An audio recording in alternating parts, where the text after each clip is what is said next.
দাঁড়িয়ে আছেন নির্বাচন কমিশনারের যে আধিকারিক আছেন, প্রতিটি নির্বাচনী পথসভা জনসভা কভার করার জন্য যাদের দায়িত্ব দেওয়া হয়েছে তারা তাদের কর্তব্য পালন করছেন। সেই জন্য আমাদের বক্তব্যের মধ্যে যদি কোনো অপ্রাসঙ্গিক অনৈতিক কথাবার্তা আমরা বলে থাকি, সেটা ওনার কাছে রেকর্ড হয়ে থাকবে। ওনার কাছে রেকর্ড হয়ে থাকা মানেই আমার পিছনে আঁচখোলা বাঁশ দেওয়ার ব্যবস্থাটা পাকা হয়ে যাবে। সেই জন্য চ্যালেঞ্জ করার জন্য আমি আমার বক্তব্য এখানে রেকর্ড করছি। যাই হোক, মধ্যমগ্রামের আজকের এই পথসভায় প্রথমেই আমি শুভ নববর্ষের প্রীতি, শুভেচ্ছা ও গৈরিক অভিনন্দন জানাই। এই বাজারে বিভিন্ন ব্যবসায় কর্মরত যে সমস্ত ব্যবসাদাররা রয়েছেন তাদেরকে ভারতীয় জনতা পার্টির পক্ষ থেকে গৈরিক অভিনন্দন জানাই। বিভিন্ন প্রান্ত থেকে আগত ক্রেতা মণ্ডলী তাদেরকেও শুভেচ্ছা জানাই। তৎসহ আমাদের এই নির্বাচনী পথসভা কভার করার জন্য যে প্রশাসনের কর্তব্যরত অফিসার এবং সাংবাদিক বন্ধুরা এসেছেন তাদেরকে ভারতীয় জনতা পার্টির পক্ষ থেকে গৈরিক অভিনন্দন জানাই। তৎসহ যান্ত্রিক যোগাযোগ মাধ্যমে আমার কণ্ঠস্বর যতদূর পর্যন্ত পৌঁছাচ্ছে, এতদ অঞ্চলের পার্শ্ববর্তী বাড়ির কর্তব্যরতা মা ও পিতৃস্থানীয়দেরকে যথাস্থানে প্রণাম জানাই। আমার থেকে বয়সে ছোট তাদের স্নেহের আন্তরিক ভালোবাসা জানাই। আমার সমবয়সীদের জানাই গৈরিক অভিনন্দন। আমার বক্তব্য রাখার পূর্বে যে দুজন সংখ্যালঘু সম্প্রদায়ের নেতা এখানে বক্তব্য রাখলেন, আমি তাদের বক্তব্যে প্রচন্ড খুশি হয়েছি। আমি আর একটু ঝালিয়ে দিতে চাই, যদি এখানে আমার কণ্ঠস্বর সেই সংখ্যালঘু সম্প্রদায়ের মানুষের কানে পৌঁছায়। আমি আপনাদের অবগত করার জন্য বলছি, এই যে আমার হাতের লেখাটা দেখছেন, এই লেখাটার বয়স হচ্ছে আজ থেকে 1400 বছর, প্রায় 1500 বছর আগেকার লেখা। এই লেখাটা কি আছে জানেন? এই লেখাটার মধ্যে আছে, সারাটা জীবন যে মানুষ হয় অধর্মে করেছে ক্ষয়, সেও হবে যে ক্ষমার যোগ্য, তবে যদি অনুতপ্ত হয়। শুধু একবার শুদ্ধ চিত্তে ন্যায় যদি সে মহাদেবের নাম, সব পাপ হতে মুক্তি সে যদি শিবলিঙ্গে করে প্রণাম। হে দেবাদিদেব, লও এ জীবন, বিনিময়ে শুধু একটিবার নিয়ে চলো এ দুনিয়ার শ্রেষ্ঠ তীর্থস্থান। এই কবিতার লেখক কে জানেন? এই কবিতার লেখক হচ্ছে হযরত মুহাম্মদের খুল্ল তাত। হযরত মুহাম্মদের খুল্ল তাত এই কবিতা তিনি লিখেছিলেন। তিনি নিজেও একজন শিবের উপাসক, তাই তিনি ভারতবর্ষের কৃষ্টি, সভ্যতা, সংস্কৃতি এবং ভারতবর্ষের মন্দিরময় ভারতবর্ষ, দেব দেবীর ভারতবর্ষ, তাকে বিনম্র শ্রদ্ধা জানিয়ে উনি এই কবিতাটি রচনা করেছেন আজ থেকে প্রায় 1500 বছর আগে। আমি আরেকটি কবিতা, এই কবিতার লেখক হচ্ছে মৌলানা মোহাম্মদ হালি। মৌলানা মোহাম্মদ আলী, এর বয়স 1400 বছর আগের লেখা। ओ दिन हिजाजी के बेबाक बेरा, ना सहिलो पे अटका, ना कसमल पे ठहरा, किया तैर जिसने।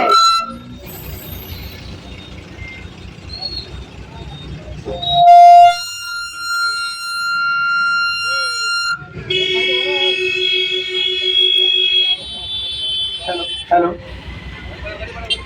बस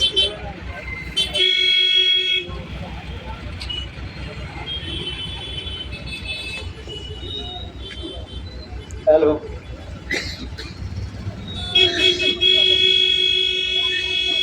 या तैर जिसने वो सातों समुंदर डूबे दाहनों में गंगा में आकर। এই কবিতার সারাংশ হলো, এই কবিতার মধ্যে মৌলানা মোহাম্মদ আলী বলতে চেয়েছেন যে বিগত 400 বছরের অধিক সময়কাল ধরে ভারতবর্ষের শাসন ক্ষমতায় ছিল ইসলাম ধর্মের শাসকরা। 200 বছর ব্রিটিশ শাসন করেছে। আর উনি এই কবিতার মধ্যে এই কথাটাই বলতে চেয়েছেন যে ও দিনে হিজাজি কে বেবাক বেরা, कसमल पे ठहरा, तैर जिसने डूबे सातों समुंदर पार होके वो गंगा के दाहनों में आकर। তার মানে 7 সমুদ্র 13 নদী পার হয়ে এসে ইসলামের সেই যুদ্ধ জাহাজ ডুবে গেছে এই ভারতবর্ষের গঙ্গার সংকীর্ণ কিনারায়। আমি মুসলিম ভাইদের উদ্দেশ্যে বলতে চাই, আপনাদের কি জানা আছে? আপনারা তো ধর্মনিরপেক্ষ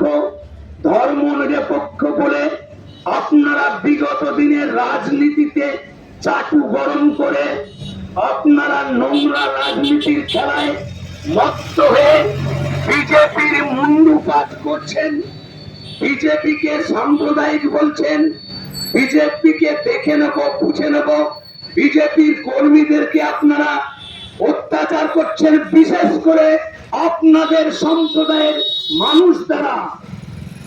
হারমাদ বাহিনী মমতা বন্দ্যোপাধ্যায়ের পোষা গুন্ডা। তদন্ত করে দেখা গেছে যতগুলো হারমাদ, সমস্ত হারমাদের ব্যক্তিগত পরিচয় তারা হচ্ছে মুসলিম সমাজে। মোতাবাড়ির কাণ্ড হোক, মুর্শিদাবাদের কাণ্ড হোক, নালিগুলের কাণ্ড হোক, বেগঙ্গার কাণ্ড হোক, কামদনির কাণ্ড হোক, রানাঘাটের 70 বছরের মহিলা তাকে রেপ করে মেরে ফেলার ঘটনা হোক, হ্যালো কাটোয়ার ঘটনা হোক, না না না মেদিনীপুরের ঘটনা হোক, সমস্ত জায়গায় এনআইএ তদন্ত করে দেখেছে সমস্ত জায়গায় মুসলিম হারমাদ বাহিনী ধর্ষক দ্বারা নারী জাতির অপমান করেছে, ধর্ষণ করেছে। কামদনির ঘটনা আপনাদের জানা আছে নাকি ভুলে গেছেন? আমরা ভুলতে দেব না, আমরা ভুলতে দেব না। কামদনির ওই কলেজ ছাত্রীর ওপরে যে পৈশাচিক নির্মম অত্যাচার করা হয়েছে, মেয়েটিকে উপর চুপুরি ধর্ষণ করে জোড়া সুন্দর মতো তার দুদিকে ঠ্যাংটা ধরে চিড়ে দেওয়া হয়েছে, যে বিভৎস নারকীয় কাণ্ড ঘটিয়েছে এই রাজ্যের মুখ্যমন্ত্রী আজ পর্যন্ত তার সুবিচার পায়নি।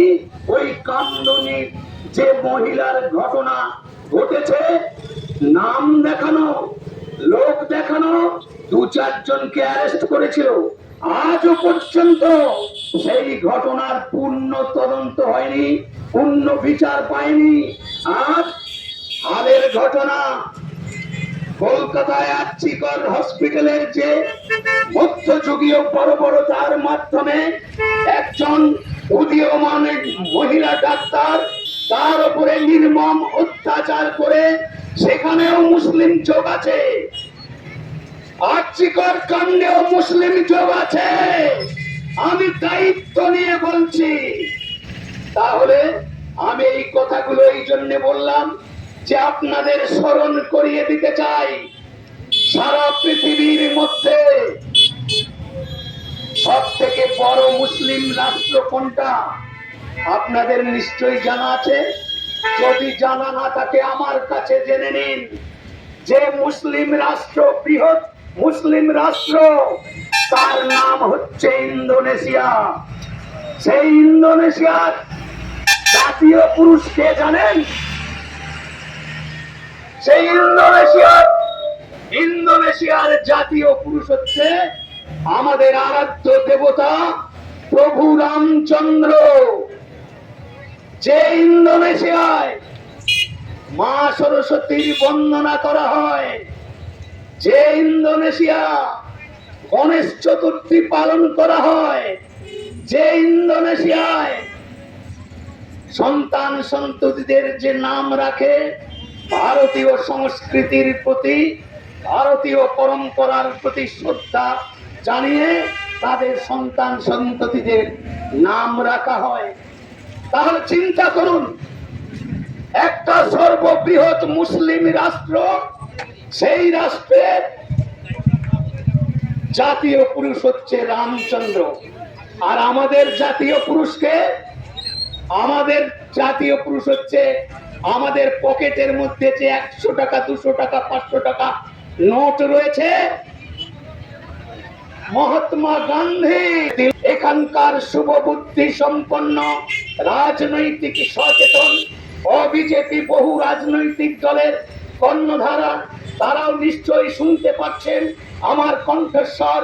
আমি আপনাদের কাছে প্রশ্ন করছি, তৃণমূলের কোন নেতা, তার কানে যদি আমার কণ্ঠস্বর পৌঁছায়, আমি তাকে প্রশ্ন করছি, ধর্ম নিরপেক্ষ শব্দের প্রকৃত অর্থ আপনাদের জানা আছে? আমাকে দেখাতে পারবেন? যান আমার কথা মিলিয়ে নিয়ে অক্সফোর্ডের ডিকশনারি খুঁজে দেখে নিন। সেকুলারিজম শব্দের অর্থ ধর্ম নিরপেক্ষ নয়। সেকুলারিজম শব্দের অর্থ ধর্ম নিরপেক্ষ নয়। এটা হচ্ছে একটা জালিয়াতি শব্দ ব্যবহার করে বিগত 70 বছর ধরে এই ভারতবর্ষের মানুষকে প্রতারণা করে নোংরা রাজনীতির খেলা খেলে হিন্দু মুসলমানের মধ্যে বিভাজনের রাজনীতি করে তারা নোংরা রাজনীতি করেছে। যদি প্রকৃত ধর্ম নিরপেক্ষতার প্রতি আপনাদের শ্রদ্ধা থাকতো, আমি আপনাদের কাছে প্রশ্ন রাখতে চাই, বর্তমানে এই বিধানসভা নির্বাচনের প্রেক্ষাপটে যে যোজনার কথাগুলো আপনারা অনর্গল, আমাদের যে প্রচার মাইক রয়েছে সেই প্রচার মাইকের মধ্যে, লিফলেটের মধ্যে আপনারা অনর্গল শুনছেন, আপনারা উপলব্ধি করেছেন। আমি নতুন করে ওই বিষয়ে সময় দিয়ে আমি সময় নষ্ট করতে চাই না। যেটা প্রয়োজন, ধর্ম নিরপেক্ষ শব্দের আমি নিজে দেখেছি, অক্সফোর্ডের ডিকশনারি খুলে দেখেছি। সেকুলারিজম শব্দের অর্থ আপনারাও দেখবেন, আপনারাও দেখবেন, অক্সফোর্ডের ডিকশনারি খুঁজে দেখবেন। সেকুলারিজমের অর্থ ধর্ম নিরপেক্ষতা নয়। এই শব্দটাকে সংযোজন করা হয়েছে প্রয়াত প্রাক্তন প্রধানমন্ত্রী, ভারতবর্ষের কংগ্রেস দলের প্রধানমন্ত্রী ইন্দিরা গান্ধী। ইন্দিরা গান্ধী, ওনার তো 2/3 মেজরিটি ছিল সংসদে, তাই উনি সংবিধানের মধ্যে সংযোজন করেছেন করে এই সেকুলারিজম শব্দটাকে গুঁজে দিয়ে ভারতবাসীর সঙ্গে প্রতারণা করেছেন। ডক্টর ভীমরাও আম্বেদকর, তাকে দিয়ে লেখানো যায়নি, তাকে দিয়ে এই শব্দটা সংবিধানে ঢোকানো যায়নি, তিনি লেখেননি। তো সংবিধানে সংযোজন করে সেকুলারিজম শব্দটাকে ব্যবহার করেছে। আমি এই প্রসঙ্গ এই জন্য তুললাম যে ধর্ম নিরপেক্ষতার টিকিট তুলে আপনারা রাজনীতি করছেন। আমি আপনাদের উদ্দেশ্যে প্রমাণ জানাতে চাই, সিপিএমের নেতারা যদি আমার কণ্ঠস্বর শুনতে পান, টিএমসির নেতারা যদি শুনতে পান, কংগ্রেসের নেতারা যদি শুনতে পান, যদি প্রকৃত ধর্ম নিরপেক্ষতার প্রতি আপনাদের এতটুকু শ্রদ্ধা থাকতো, তাহলে আপনারা কাশ্মীরের বুকে ভারতবর্ষের স্বাধীনতা প্রাপ্তির প্রাক্কালে দ্বিজাতি তত্ত্বের ভিত্তিতে এই ভারত মাতাকে দ্বিখণ্ডিত করে আরেকটা রাষ্ট্রের জন্ম দিয়ে পাকিস্তান সৃষ্টি করার মাধ্যমে ভারতবর্ষের মানুষের সঙ্গে প্রতারণা করেছে। আমি কাশ্মীরের কথা কেন বললাম? ওখানেই তো লুকিয়ে আছে প্রকৃত ধর্ম নিরপেক্ষতার যে এজেন্ডা, ওর মধ্যেই আছে যে কাশ্মীরে 370 নামক ধারা প্রয়োগ করার মধ্যে দিয়ে গোটা ভারতবর্ষের সংখ্যালঘু সম্প্রদায়ের মানুষকে তুষ্টিকরণ এবং তোষামদের রাজনীতি করার মাধ্যমে একচেটিয়া মুসলিম সমাজের মানুষের মধ্যে বিভাজন সৃষ্টি করে ভোট বৈতরণী পার করবার জন্য এটা একটা বিশাল ষড়যন্ত্র। আমি আপনাদের দায়িত্ব নিয়ে বলছি, আজকে এখানে আমার কণ্ঠস্বর যারা শুনতে পাচ্ছেন, আমার সামনে বিক্ষিপ্ত ভাবে ছড়িয়ে যারা আছেন, শিক্ষিত যুবক, বয়স্ক মানুষ, মা বোন, সবাইকে আমি প্রশ্ন করছি, আপনারা বলুন তো, আমাদের ভারতীয় জনতা পার্টির যে স্রষ্টা ডক্টর শ্যামাপ্রসাদ মুখার্জি, প্রচন্ড আফসোসের সঙ্গে বলছি, এই রাজ্যে 2026 সালে যদি বিজেপির সরকার আসে, আমি সব থেকে খুশি হব। এই যে দাড়ি রেখেছি, এটা আমার সংকল্প যে যতদিন পর্যন্ত এই রাজ্যে বিজেপি ক্ষমতায় না আসবে, আমি দাড়ি কাটবো না, আমি দাড়ি কাটবো না। বিজেপি ক্ষমতায় আসা দেখবো, আবির খেলবো, নৃত্য করব, তারপরেই আমি আমার দাড়ি কাটবো। কেন জানেন? যে ডক্টর শ্যামাপ্রসাদ মুখার্জির দৌলতে আপনারা এখানে দাঁড়িয়ে আমার বক্তব্য শুনছেন। আপনারা কান খুলে শুনে রাখুন, আপনারা কান খুলে শুনে রাখুন। এই মাঝের গ্রাম বাজার যত মানুষ আছেন, এখানে বসবাস করছেন, ব্যবসা করছেন, জীবন জীবিকার মধ্যে নিয়োজিত আছেন, এটাও হচ্ছে আমার নয়নের মণি ভারত কেশরী ডক্টর শ্যামাপ্রসাদ মুখার্জির অবদান। ভারত কেশরী ডক্টর শ্যামাপ্রসাদ মুখার্জি সেদিন ঘোষণা করেছিলেন, লোকসভায় জেহাদ ঘোষণা করেছিলেন। উনি জওহরলাল নেহরুর মন্ত্রিসভায় শিল্পমন্ত্রী হিসেবে একজন দক্ষ শাসক এবং একজন দক্ষ মন্ত্রী হিসেবে যথেষ্ট দক্ষতার সঙ্গে তিনি কাজ করছিলেন। কিন্তু হিন্দুদের উপরে নিপীড়ন, পাকিস্তানে হিন্দুদের উপরে নির্বিচারে তাদের ধর্ষণ, অগ্নিসংযোগ, লুট, বাংলাদেশের উপরে ব্যাপকভাবে নিপীড়ন, এই যে হিন্দু নির্যাতন, এই হিন্দুদের উপরে ব্যাপক নির্যাতন উনি সহ্য করতে পারেননি। যেটা চুক্তি ছিল লোক বিনিময়, মানে তোমরা পাকিস্তান নিয়েছো, তোমাদের আলাদা হোমল্যান্ড পাকিস্তান, তাহলে লোক বিনিময় কেন হবে না? এখানকার মুসলমানরা কেন পাকিস্তানে যাবে না? এটা তো হিন্দুদের রাষ্ট্র হওয়া উচিত ছিল। আজও পর্যন্ত হিন্দু রাষ্ট্র কেন হয়নি? আপনাদের ধর্ম নিরপেক্ষতা, মিথ্যা বুলি এবং নোংরা রাজনীতির জন্য। আমি মহাত্মা গান্ধীকে যে কথাগুলো বলেছি, জানি না আমার সময়ের ঘন্টা বেজে গেছে কিনা।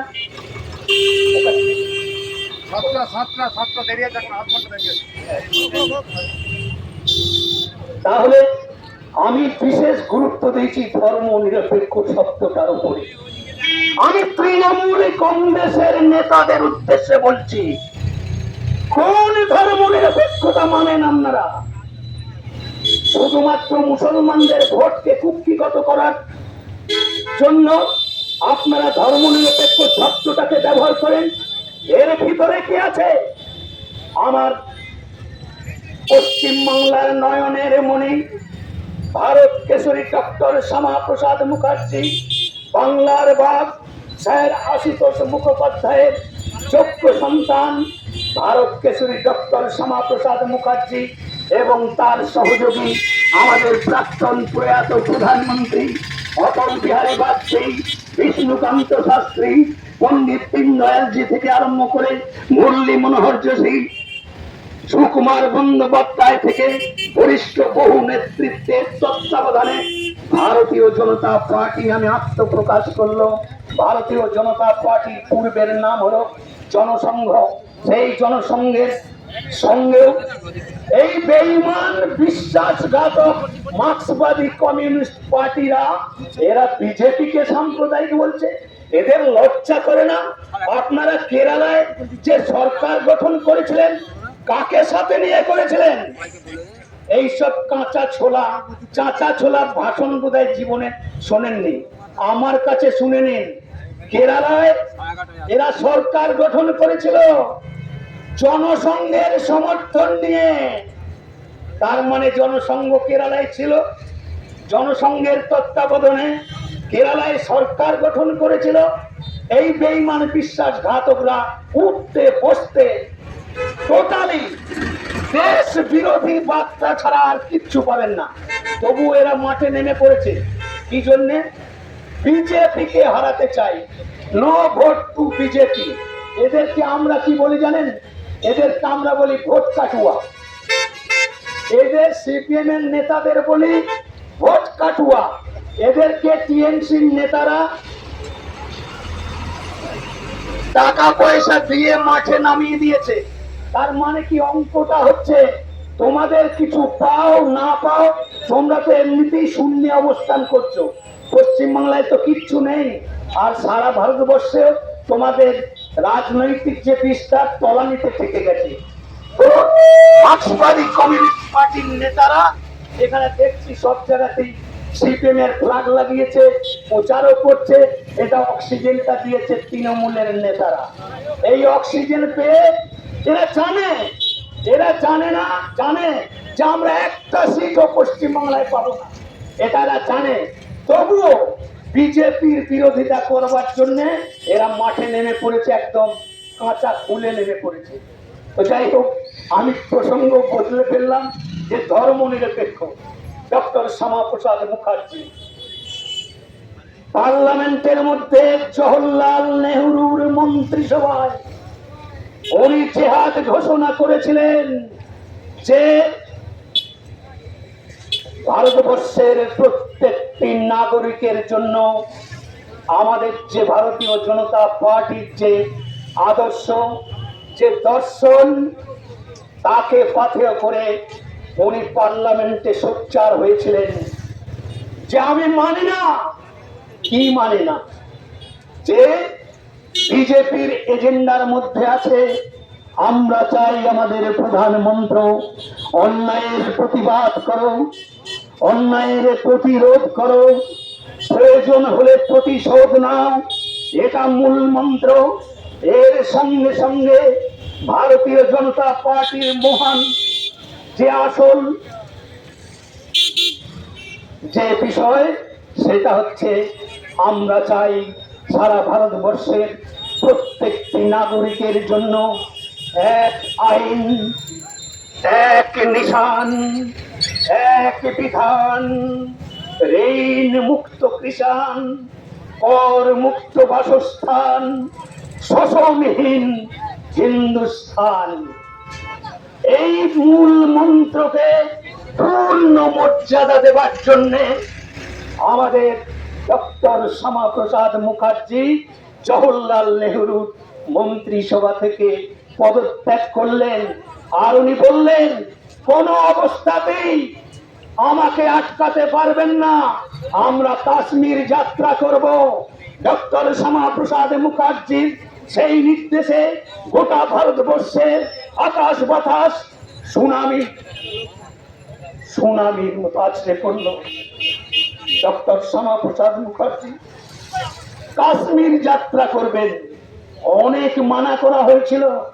জওহরলাল নেহরুর মন্ত্রিসভা থেকে বারে বারে মানা করে হয়েছিল যে আপনি কাশ্মীর যেন না, ওখানে যে আইন বলবৎ আছে আপনাকে ঢুকতে দেবেন না।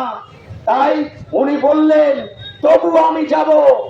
আমার ভারতবর্ষের, স্বাধীন ভারতবর্ষের প্রথম শহীদ ডক্টর শ্যামা প্রসাদ মুখার্জি, উনি কাশ্মীরের শ্রীনগরে গেলেন। ওনাকে একটা চোর কুটরির মতো একটা জেলখানায় ওনাকে আটকে রাখা হলো। এমনকি তৃষ্ণার্ত অবস্থায় ওনাকে জল পর্যন্ত দেয়া হয়নি। ওনাকে শারীরিক অসুস্থতার জন্য ওনাকে ঠিক মতো চিকিৎসা ব্যবস্থা দেওয়া হয়নি। স্ট্রেপ্টোমাইসিন ইঞ্জেকশন নিতে উনি ভয় খেতেন। ওনাকে স্ট্রেপ্টোমাইসিন ইঞ্জেকশন দিয়ে স্লো পয়জন করে ওনাকে মেরে ফেলা হলো। ডক্টর শ্যামা প্রসাদ মুখার্জি এই পশ্চিম বাংলা আজকে আমরা প্রচন্ড মর্মাহত। এই পশ্চিম বাংলায় প্রথম বিজেপির সরকার হওয়া উচিত ছিল। প্রথম বিজেপির সরকার পশ্চিম বাংলায় হওয়া উচিত ছিল। সেটা হচ্ছে আমাদের চরম ব্যর্থতার জন্য আমরা বিজেপি করি, কিন্তু আমরা সেইভাবে বিজেপিটা করি না। পশ্চিম বাংলায় প্রথম বিজেপির সরকার হওয়া উচিত ছিল। অথচ দেখুন সারা ভারতবর্ষের ইতিহাসের দিকে দৃষ্টি আকর্ষণ করুন। ভারতবর্ষের 23টা রাজ্যে ভারতীয় জনতা পার্টি এবং এনডিএর জোটের মাধ্যমে আজকে সরকার চালাচ্ছে। আজকে বিজেপি সারা পৃথিবীর মধ্যে সর্ববৃহত্তম রাজনৈতিক দলের স্বীকৃতি অর্জন করেছে। গিনেস বুক অফ ওয়ার্ল্ডে ভারতীয় জনতা পার্টির নামটা স্বর্ণাক্ষরে লেখা হয়ে গেছে। অথচ পশ্চিম বাংলায় ভারতীয় জনতা পার্টি সরকার যদি আসে, আমি আগেই বললাম আমি গাড়ি কামিয়ে ফেলবো, এটা আমার সংকল্প আছে। তাই যে ধর্ম নিরপেক্ষ তৃণমূল নেতাদের বলতে চাইলাম, তৃণমূলের নেতাদের প্রশ্ন আবার আমি করতে চাই। আপনার নেতাদের জিজ্ঞেস করুন, কাশ্মীরে 370 ধারা লাগু থাকার জন্য ডক্টর শ্যামা প্রসাদ মুখার্জিকে তো শহীদ হতে হয়েছে, কিন্তু উনি একা নন। কাশ্মীরের 3,25,000 হিন্দু ব্রাহ্মণ পণ্ডিতকে কাশ্মীর ছাড়তে বাধ্য করা হয়েছে। তারা নিজের দেশে আজকে পরবাসী। 3,25,000 কাশ্মীরি পণ্ডিত মুসলমানদের অত্যাচারে, কাশ্মীরি মুসলমানদের অত্যাচারে তারা নিজের রাজ্যে নিজ গৃহে আজকে পরবাসী হয়ে গুজরাট, রাজস্থান, দিল্লি, উত্তরপ্রদেশ বিভিন্ন জায়গায় তারা আত্মরক্ষার জন্য, জীবন জীবিকার জন্য তারা আজকে বাস করতে বাধ্য হয়েছে। আপনাদের খুব একটা পরিচয় দিয়ে যায় যে কাশ্মীরি পণ্ডিত পরিবারের একজন সিনেমার নায়ক, আপনারা অনেকেই চেনেন তাকে। সেই সিনেমার নায়কটা অধিকাংশ সিনেমাতেই বদমাইশের রোল করে। কে জানেন? মিঠুন চক্রবর্তী, এমএলএ ফাটা কেষ্ট। নিশ্চয় কারো দেখতে বাকি নেই এখানে, সবাই দেখেছেন মিঠুন চক্রবর্তীর এমএলএ ফাটা কেষ্ট বইটা আপনারা সবাই দেখিয়েছেন। আমি চিহ্নিত করে দিতে চাই যে কাশ্মীরি পণ্ডিতের আজকে পশ্চিমবাংলায় কলকাতায় বসবাস করে, যাই হোক দেখতে শুনতে ভালো, উচ্চ শিক্ষিত, আজকে সেই তার নাম হচ্ছে ভরত কল। প্রচন্ড বদমাইশের রোল করে এমএলএ ফাটা কেষ্ট বইয়ে একজন পুলিশ অফিসারের ভূমিকায় অভিনয় করেছে। তার নাম হচ্ছে ভরত কল। তিনিও কিন্তু কাশ্মীরি পণ্ডিত পরিবারের সদস্য। অমরিশ পুরী, তিনিও কাশ্মীর পণ্ডিত পরিবারের লোক। ওম পুরী, তিনিও বিখ্যাত একজন রাষ্ট্রপতি পুরস্কার প্রাপ্ত। ওম পুরী এরা সব হচ্ছে বাঘা বাঘা নায়ক। তো আমি এইটা এই জন্য বললাম যে 3,25,000 ব্রাহ্মণ পণ্ডিত কাশ্মীর থেকে পলায়ন করতে বাধ্য হয়েছে একটা দিনের জন্যও, একটা বারের জন্যও। এর জন্য কোনো প্রতিবাদের ভাষা অবিজেপি কোন রাজনৈতিক দলের নেতাদের মুখ থেকে শুনতে পাওয়া যায়নি। আর সিপিএমের ভণ্ডামি হচ্ছে যে সারা ভারতবর্ষে সারা রাজ্যে 14টি নিত্য প্রয়োজনীয় জিনিস একই মূল্যে সরবরাহ করতে হবে। এটা হচ্ছে রাজনৈতিক সততা, বিশ্বাসঘাতকতার আরেকটা নিদর্শন। আমি সিপিএমের নেতাদের, তৃণমূলের নেতাদের আমি প্রশ্ন করতে চাই, কাশ্মীরে 370 ধারা লাগু থাকার জন্য কাশ্মীরের মুসলিম সমাজকে যে বিশেষ সুবিধা পাইয়ে দেওয়ার ব্যবস্থা আপনারা জানেন? ওই 370 ধারায় আমার যশস্বী প্রধানমন্ত্রী নরেন্দ্র দামোদর দাস মোদী আজকে 370 ধারা বাতিল করতে বাধ্য করেছে। আর আমি আমার ব্যক্তিগত জীবনে আমার ইতিমধ্যে কয়েক হাজার জায়গায় আমি বক্তব্য রেখেছি। এই যে এখানে বক্তব্য রাখছি না, আমার পিছন থেকে পাঞ্জাবি ফুল টেনে ধরেছিল। কেন জানেন? এই কাশ্মীরের 370 ধারা ব্যাখ্যা করার সময় কোন জায়গায়, হুগলিতে, হুগলির অলি গলি শহর সবাই যে প্রসাদ চৌধুরীকে চেনে। এই তৃণমূলের নেতারা বেবুদাকে পাবার জন্যে চিঠি লিখে আমাকে তাদের মিটিংয়ে বক্তব্য রাখার জন্য নিয়ে গেছে। কেন গিয়েছিলাম? আমাদের প্রয়াত প্রধানমন্ত্রী ভারতরত্ন অটল বিহারী বাজপেয়ী উনি আসার পরই যে মমতা বন্দ্যোপাধ্যায়কে অগ্নিকন্যা বলে সম্বোধন করেছে, ওনার দল তৃণমূল কংগ্রেস গঠন করতে 1998 সালে যে তৃণমূল কংগ্রেসের দল গঠন হয়েছিল, সেই দল গঠন করার যে মুখ্য ভূমিকা ছিল আমাদের যশস্বী বিশ্ববরেণ্য প্রাক্তন প্রধানমন্ত্রী অটল বিহারী বাজপেয়ী, যাকে অগ্নিকন্যা বলে সম্বোধন করে তার কালীঘাটের চালির চালায় যিনি নিজে সশরীরে হাজির হয়ে ওনার মা গায়ত্রী দেবীর পায়ে হাত দিয়ে প্রণাম করে কয়েক লক্ষ মানুষ সেখানে উপস্থিত হয়েছিলেন। আমি নিজেও সশরীরে হাজির ছিলাম সেই গায়ত্রী দেবীর বাড়ির কাছে। ভিতরে তো ঢুকতে পারেনি।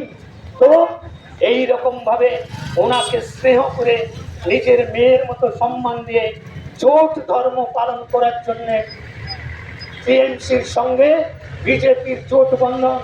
স্বাভাবিকভাবেই তৃণমূলের প্রার্থীর জন্য তপন দাশগুপ্ত, হুগলি লোকসভার ক্যান্ডিডেট তপন দাশগুপ্তর জন্য আমি একটা প্রাইভেট কোম্পানিতে চাকরি করেও 137 জায়গায় এই এখন যেভাবে চিৎকার করে আমি বক্তব্য রাখছি, এইভাবে চিৎকার করে বক্তব্য রেখে নিজের শরীরের আমি অনেক সর্বনাশ করেছি। তো তৃণমূলের নেতাদের কাছে এই সব কথাগুলো বলার আমার একটাই উদ্দেশ্য, যে ধর্ম নিরপেক্ষতার জিগির খুলে আপনারা মুসলিম সমাজের মাধ্যমে বিভাজন সৃষ্টি করে বিজেপির মুন্ডুপাত করছেন। আপনারা সাবধান হয়ে যান, কারণ কালের দেওয়ালে কিন্তু লেখা হয়ে গেছে। আমার কথা নয়, বড় বড় চ্যানেল, বড় বড় মিডিয়া আজকে যে এক্সিট পোল, ওপিনিয়ন পোল দৈনিক আসছে, বিজেপি অলরেডি 180, 90, 220, 200-র ওপর এই যে এক্সিট পোলগুলো আসছে, এগুলো নেহাতি মামুলি বিষয় নয়।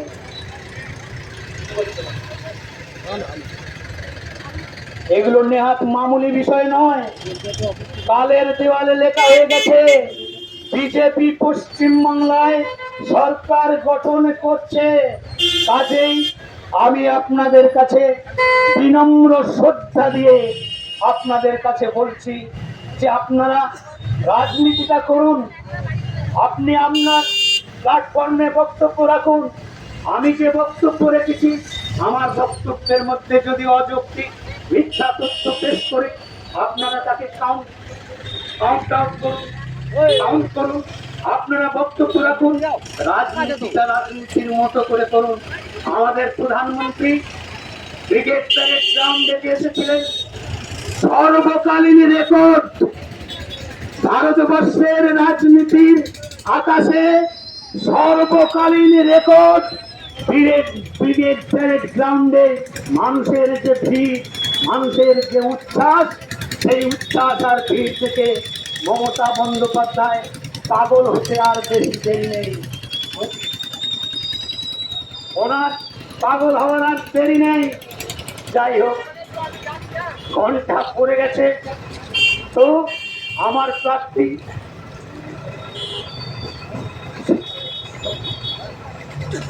শওকত পাঁজাকে আপনারা আগামী 29 তারিখে সকাল সকাল ভোট কেন্দ্রে গিয়ে আপনারা পদ্মফুল চিহ্নটা দেখবেন। অন্যদিকে তাকাবার দরকার নেই, একদম অন্যদিকে তাকাবেন না, শুধু পদ্মফুলটা চিনে রাখুন। দেখছেন তো পদ্মফুলের লাভ উঠছে পথ পথ করে। আপনাদের বাড়ির কাছাকাছি নিশ্চয়ই আছে। পদ্মফুলটা সকালবেলায় উঠে দেখে ভোট কেন্দ্রে যাবেন।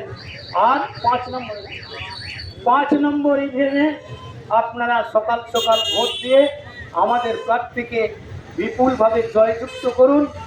আর সেই সঙ্গে এই শাসক দলের স্বৈরাচারী আরও অনেক কিছু বলার ছিল, কিন্তু আমার ঘন্টা পড়ে গেছে। দিদিকে আর একটু পালিশ করার ইচ্ছা ছিল, কিন্তু সেটা তো আর হবে না। সেটা আমার দুর্ভাগ্য। যদি সময় পাই না আমার টাইমটা কিন্তু আগে যদি মুখে বাদ ফেলে দাও তাহলে আর কি বলবো, আসল কথাগুলি বাদ পড়ে যাবে। হ্যাঁ, শেষে একটা কথা বলি, আমাদের প্রধানমন্ত্রী যে জনমুখী প্রকল্প, এই জনমুখী প্রকল্পের মধ্যে প্রায় 150-র ওপরে জনমুখী প্রকল্প মোদিজি করেছেন। কিছু কিছু আবার চটি চাটা সাংবাদিক আছে, টিভির পর্দায় বসে বড় বড় ঘুগনি মারেন, বড় বড় ফুটানি মারেন। কোথায় গেল আজকে দিন? আমি সেই সমস্ত সাংবাদিক বন্ধুদের আর সেই সমস্ত অবিজেপি নেতাদের উদ্দেশ্যে বলছি, আজকে দিন কাকে বলে আপনারা এখনো বুঝতে পারছেন না? আজকে দিন হলো এইটা, 2026-এ বিজেপি সরকার গঠন করছে। এটা হলো সব থেকে বড় আশ্চর্যের দিন, বড় আজকে দিন। আর গ্যাস নিয়ে এটা বলতেই হবে, এটা বলা খুবই দরকার। গ্যাস নিয়ে দিদির নাটক আমরা একটু দেখলাম। গ্যাসের দাম বৃদ্ধি হয়েছে, অভিষেক ব্যানার্জি আবার বলছে 100 টাকা তেলের দাম, 100 টাকা ডিজেলের, 90 টাকা ডিজেলের দাম। তো আমি এখানকার শুভবুদ্ধি সম্পন্ন রাজনৈতিক সচেতন ব্যক্তিদের উদ্দেশ্যে বলছি, আপনারা জেগে ঘুমোবেন না। গুগলে সার্চ করে নিন, গুগলে সার্চ করে নিন, একটি গ্যাস সিলিন্ডারের মাথায় আমাদের এই রাজ্য সরকার অর্থাৎ মমতা বন্দ্যোপাধ্যায়ের সরকার একটি গ্যাস সিলিন্ডারের পিছনে 291 টাকা 36 পয়সা ট্যাক্স নেয়। জেনে রাখুন, ভালো করে জেনে রাখুন। আজকে যদি 1000 টাকা গ্যাসের দাম হয়, এর জন্য দায়ী হচ্ছে মমতা বন্দ্যোপাধ্যায়। তৃণমূলের নেতারা শুনুন, আপনাদের জানা দরকার, গুগল সার্চ করে জেনে রাখুন, একটা গ্যাস সিলিন্ডারের উপরে 291 টাকা 36 পয়সা কেন ট্যাক্স নেয়? অনেক অবিজেপি সরকারও আছে ভারতবর্ষে, পেট্রোল ডিজেলের দাম তারাও কমিয়েছে। আমি সাতগেছিয়ার মিটিংয়ে বলেছি, আমার সেই 56 সেকেন্ডের বক্তব্যে 10,000 মানুষ দেখেছে। আমি ওই 56 সেকেন্ডের মাধ্যমে যে বক্তব্য রেখেছি, মানুষ বুঝেছে এই গ্যাস নিয়ে যে গ্যাসবাজি আপনারা করছেন সেটা ধুতে টিকবে না। আর পেট্রোলের দাম 100 টাকা কেন কৈফিয়ত চাইছে অভিষেক ব্যানার্জি? পেট্রোলের উপরে শেষ কত বসিয়েছেন? শেষ ঘন্টা পড়ে গেছে, আর বলা যাবে না, ক্ষমা করবেন। আমি সকলকে বিনম্র শ্রদ্ধা জানিয়ে আমার সমবয়সীদের গৈরিক তাদের স্নেহের আন্তরিক ভালোবাসা জানিয়ে অবিজেপি বিরোধী রাজনৈতিক দলের নেতৃবর্গকেও আমার দল ভারতীয় জনতা পার্টির পক্ষ থেকে বিনম্র শ্রদ্ধা ও গৈরিক অভিনন্দন জানিয়ে আমার বক্তব্য শেষ করছি। বন্দে মাতরম, ভারত মাতা কি জয়।